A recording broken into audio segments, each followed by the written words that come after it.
Halo, selamat pagi dan selamat siang, sore, malam. Perkenalkan, nama saya Andrew. Saya ada kedatangan tamu dari guru Telkom, Pak Arif, sebagai wali orang tua di sekolah ini. Halo, Pak. Oke, ya, selamat pagi Andrew. Assalamualaikum warahmatullahi wabarakatuh. Terima kasih atas undangan pada pagi hari ini. Ini sangat menyenangkan karena Andrew sendiri yang mewawancari saya. Iya, Pak. Pertama-tama saya mau nanyakan kabarnya, Pak. Kan udah lama nih, Pak, udah 3 bulan nggak ngajar, Pak. Ya. Nggak ngajar nih. Kabarnya gimana, Pak? Oke, alhamdulillah. Terima kasih. Selama 3 bulan juga Pak Arif kangen juga kelas untuk 3H ini ya. Memang untuk kelas 3H ada satu hal yang sangat menyenangkan ketika pelajaran dan juga di luar kelas. Alhamdulillah juga ada beberapa yang PKL di sekolah tapi masih ada aktivitas yang sangat berarti. Iya. Saya mau menanyakan susah senangnya jadi guru di Telkom gini, Pak. Oke. Ya, terima kasih untuk susah senang sebagai pribadi dan Pak Arif sebagai guru multimedia. Susahnya ada beberapa siswa yang mungkin ketika dikasih materi itu tidak begitu untuk mencari atau menggali informasi yang diberikan, dan kadang ketika guru memberikan mata pelajaran dengan ditambah tugas, ada beberapa siswa yang mengerjakan tugas itu cuma bisanya begini. Itu yang pertama. Yang kedua, ketika tugas selesai sudah selesai. Itu berbeda dengan harapan saya sebagai pribadi, yaitu ketika ada tugas itu siswa itu menggali kenapa tugasnya gini, terus digali sampai dalam. Itu yang diharapkan. Senangnya yaitu ketika ketemu kalian, ada beberapa yang mungkin perlu tambahan sebagai Pak Arif pribadi, yaitu siswa yang antusias itu sangat menyenangkan ketika dikasih materi, dan siswa tersebut juga dapat mengikuti ketika pelajaran berlangsung, dan hasilnya yaitu ketika siswa mengumpulkan tugas ataupun ujian dan atau mungkin berinteraksi dengan guru itu sangat menyenangkan. Dan ada beberapa siswa yang ketika kurang berinteraksi itu kadang menghindar, dan itu diantaranya, dan itu kadang juga terjadi di luar kelas. Jadi diharapkan siswa yang feedback gitu ya, Pak? Yang ya, feedback ada. Ya, tapi selama ini ada banyak guru yang agak ngejar-ngejar ke siswanya, walaupun tugasnya belum dikumpulkan, tapi guru juga sabar untuk menanti tugas dari siswa.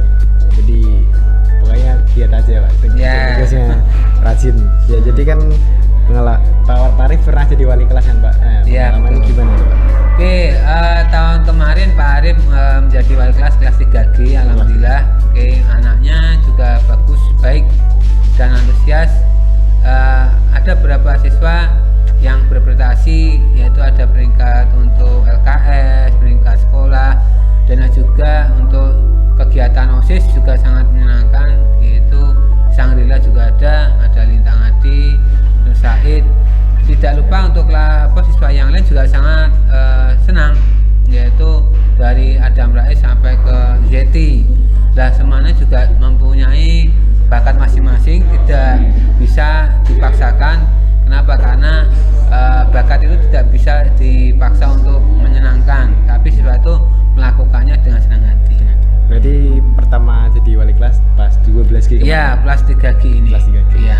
Kalau sekarang masih untuk kelas 1F. Kelas 1F. Ya, kelas 3G sangat menjadi pelajaran berarti buat Pak Arif. Ada pengalaman terus ya? Ya, betul. Mereka sangat menyenangkan. Lanjutnya buat pengalaman bertemu siswa yang susah diatur, Pak, yang tadi. Ya, betul. Terus kalau disuruh kerjain tugas tapi nggak mau, kayak malas-malasan gitu, Pak. Betul. Telat terus tuh gimana, Pak? Ya, seperti halnya ketika siswa tersebut mau naik kelas, kadang kita tuh juga sangat wanti-wanti pada orang tua ketika guru tuh menyampaikan kendala siswa tersebut kepada wali kelas. Dan ketika wali kelas sudah memberikan himbauan kepada siswa tersebut, ya kadang siswa itu ada yang langsung menemui gurunya dan ada yang kabur.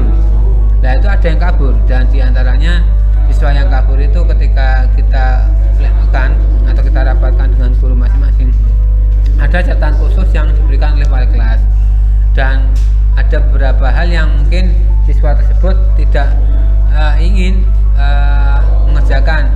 tetapi kita juga sangat memperhatikan, yaitu ketika siswa tidak ada, kadang kita juga mencari siswa tersebut karena basicnya kita sudah bertemu dengan siswa itu setiap hari, maka kita tahu, kita panggil, kita ajak dialog, dan kita minta penyebabnya kenapa siswa tersebut tidak mengumpulkan.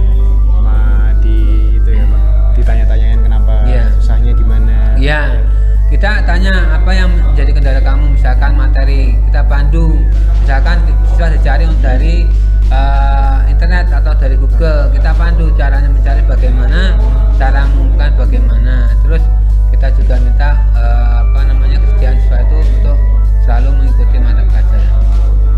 Paling parah pas Pak ngajar gitu sampai ketemu siswa tuh kayak mana bandelnya? Ya kalau siswa ketika bandel ya bandelnya itu ketika kita ngasih pelajaran, anak itu membuat kesibukan masing-masing. Nah, harapan ketika kita pelajaran itu anak juga menyediakan buku kertas atau buku catatan untuk catat mana yang tidak mereka pahami sesuai dengan kapasitas tidak mampu mereka. Dan karena kemalasan itu bukan berarti karena sifatnya pribadi seperti itu, karena kadang siswa itu ikut-ikutan teman. Oh iya. Ya, ketika mengikuti temannya malas dan karena santai ya kadang ikutan, dan itu menjadi satu hal yang menjadi perhatian dari guru. Bahkan kita juga diskusi dengan wali kelas bagaimana untuk mengatasinya seperti itu.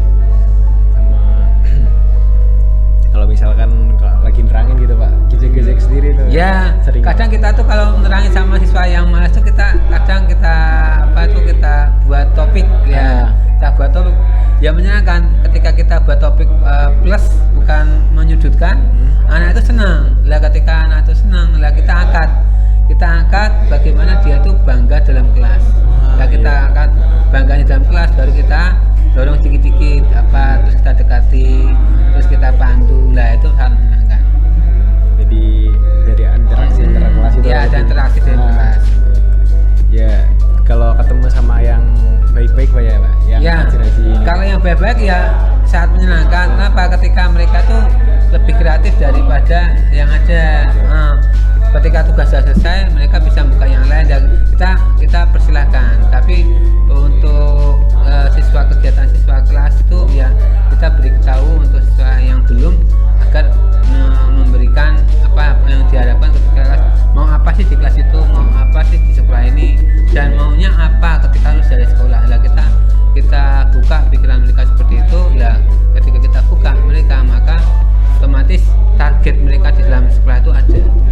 Jadi ada pingin lulus, kayak pingin menjadi lanjutannya apa? Betul, misalkan anak multimedia ketika lulus dari SMK mau ngapain? Nah, mau kerja bagian desain atau edit video, lah kita arahkan loh. Atau mungkin mau daftar ke universitas. Nah, ketika kasih tahu bahwa mungkin kalau universitas nanti ada ujian, ada yang langsung dari rapot. Nah, ketika ada ujian, maka yang perlu dilakukan apa? Sesuatu yang perlu diperhatikan apa? Terus kendalanya apa saja? Bagaimana mengatasinya? Diajak ngomong seperti itu. Jadi mendorong siswa bakatnya itu apa gitu. Betul, iya. Biar tahu. Tidak semua itu siswa itu bakatnya dalam teori. Kadang dalam keterampilan, contohnya ya. Keterampilan itu misalkan anak suka membuat desain, ya nggak apa-apa, nggak masalah. Anak suka editing, ya nggak masalah. Tapi ada yang perlu diperhatikan bahwa untuk teori itu juga merupakan hal penting. Misalkan anak yang mau daftar ke universitas, ya nggak apa-apa, nggak masalah. Tapi jangan lupa sama kompetensinya masing-masing. Jadi seimbang gitu ya Pak? Betul, seimbang. Walaupun mungkin kalau porsinya dalam persen misalkan 40-60 nggak masalah, selama anak itu punya kemampuan seperti itu. Jadi kan tadi udah buat siswa-siswanya. Jadi harapan untuk siswanya kalau ketika lulus nih Pak? Iya, betul. Nah, ketika siswa lulus, harapannya yaitu mereka tuh punya wawasan yang panjang, wawasan yang luas, dan punya pandangan bagaimana pencapaian hidup mereka tuh bisa maksimal. Misalkan ketika lulus dari SMK Telkom, kita juga perhatiin ketika mereka lulus dari SMK Telkom ada lowongan di BKK lewat Pak Misbah, Pak Heru, atau Pak Diki, dan mereka itu ketika daftar itu tidak terlalu antusias. Nah, kita diberikan kurs betul lah. Ketika mereka itu kadang vakum, Pak, nanti ketika lulus dari SMK itu ngapain lah, itu kadang yang menjadi kendala, Pak, nanti gimana lah. Ketika seperti itu, maka siswa untuk yang nanti kelas 3 ini dan nanti ketika sudah lulus dari SMK Telkom ini jangan lupa untuk selalu kontak dengan PKK, itu diantaranya Biar ya. konseling itu ya. Ya, terus jangan malu-malu untuk tanya selalu dari SMK Telkom. Kadang ada yang malu ke SMK Telkom, kenapa? Ditanya udah bekerja di mana? Gak masalah, kenapa? SMK Telkom juga menyediakan PKK. Apalagi saya percaya bahwa wali kelas itu sangat sayang pada siswanya. Buktinya apa?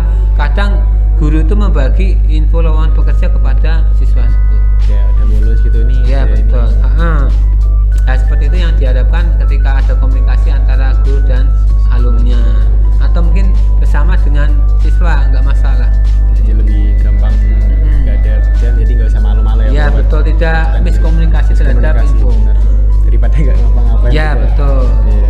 Dan jangan malu untuk kerja keras. Misalkan kerja di luar bidang multimedia gimana, nggak masalah, nggak masalah. Yang penting bekerja dulu, tahu apa capaian targetnya nanti ketika bekerja, habis itu tingkatkan karirnya seperti itu. Ambil pengalamannya dulu. Betul. Nanti biar ke jenjang yang lebih tinggi lagi, biar gak kaget-kaget. Iya betul. Jadi selanjutnya kalau bertemu siswa-siswa apa alumni gitu di sekolah, tahu Pak Arif gitu gimana? Iya, ya ada beberapa siswa ketika menjadi siswa itu sangat respect pada guru. Namun ketika sudah lulus itu ada siswa kadang itu ketika guru lewat atau ketemu guru tuh siswa itu biasa saja. Sebenarnya ketika siswa ketemu guru itu ada suatu harapan dari guru itu dengan doa, Mas, moga-moga nanti ketika habis dari SMK Telkom kamu ketemu pekerjaan, kamu ketemu rezeki kamu, habis itu kamu bisa lebih baik dari ketika di SMK Telkom. Nah itu ketika alumni ketemu guru di sekolahan atau mungkin di luar juga sama. Bahkan ada beberapa, bukan semuanya, ada beberapa saja ketika ketemu guru itu mereka itu tidak ada pandangan, Pak, gitu, nggak ada satu kurs apa nggak ada.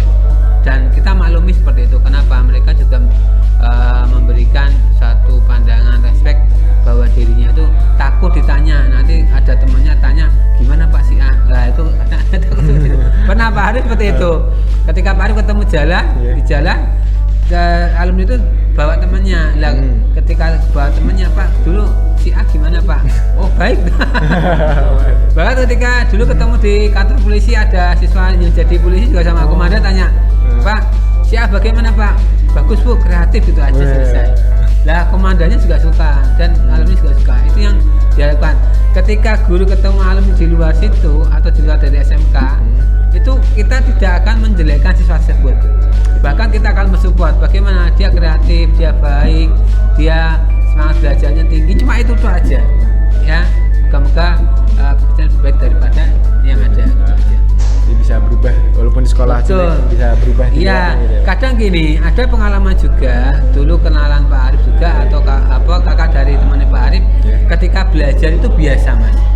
Ketika belajar itu biasa, tapi setelah lulus dari SMK Telkom, mereka menemukan passionnya dan mereka lebih apa yang di luar bayangan mereka. Itu ada dan banyak. Jadi jangan takut ketika nanti di SMK Telkom biasa, nggak masalah. Tapi tingkatkan kemampuan kalian ketika lulus dari SMK Telkom. Ya, kayak desain, kayak betul. Kamera gitu lah. Jangan takut pokoknya. Tipu aja biasa biar walaupun nggak terlalu pintar tapi ada bakatnya sendiri. Iya betul, bakatnya masing-masing tidak bisa dipengaruhi untuk maju, tapi yang menemukan siswa tersebut dan dipandu oleh teman-teman ataupun guru yang masih Jadi selanjutnya Pak, Pak Arif pernah ketemu nggak alumni yang udah sukses gitu Pak? Banyak. Gimana Pak ceritanya? Ya. Reaksinya. Oke, ada yang jadi wirausaha, ada yang jadi angkatan, ada yang jadi mungkin kuliahnya sukses. Nah itu diantaranya. Dan mereka tuh sangat alhamdulillah atas apa yang dicapai oleh SMK, bukan Pak Arif saja. Dari terima kasih Pak, dulu di SMK Telkom diajari begini-begini, dulu SMK Telkom dikasih tahu begini-begini. Akhirnya mereka ketika dunia kerja mereka bayangkan itu sama seperti yang dikatakan gurunya. Ya, itu yang terjadi ketika mereka ketemu guru-guru untuk pengalaman hidup setelah lulus SMK Telkom. Berterima kasih Ya, Pak. Wah, ya, berterima kasih pada apa yang telah dilakukan oleh SMK Telkom pada mereka. paling pas sekolah gini kan Pak, pasti ceramah-ceramahin paling belum relate kan Pak. Ya, Baru relate ya, pas kerja ya. gitu. Ketika di SMK Telkom mereka tuh apa sih benar yang dikatakan guru terhadap dunia luar?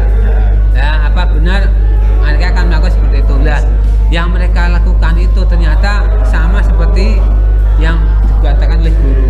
Jadi ini Ya, kan bener ini. betul. Baru sadarnya Mas. Ya, Itu ya Pak. lah sebenarnya ketika SMK Telkom mereka belajar membuat relasi. Ketika misalkan anak multimedia ketemu sama anak TKJ, ketemu sama anak RPL, ketemu TKR. sama TKR, mereka buat relasi. Kenapa? Ketika lulus dari SMK Telkom, mungkin ketika di SMK Telkom multimedia, tapi di luar belum tentu menjadi bekerja di multimedia. Bisa TKJ, bisa Betul. lainnya. Apalagi ketika perusahaan menempatkan anak tersebut di bagian perakitan misalkan.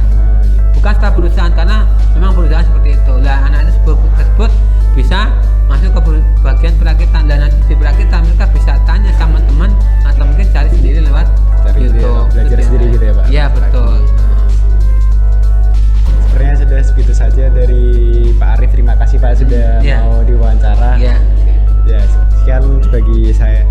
sekian dari saya Andrew dan Pak Arif.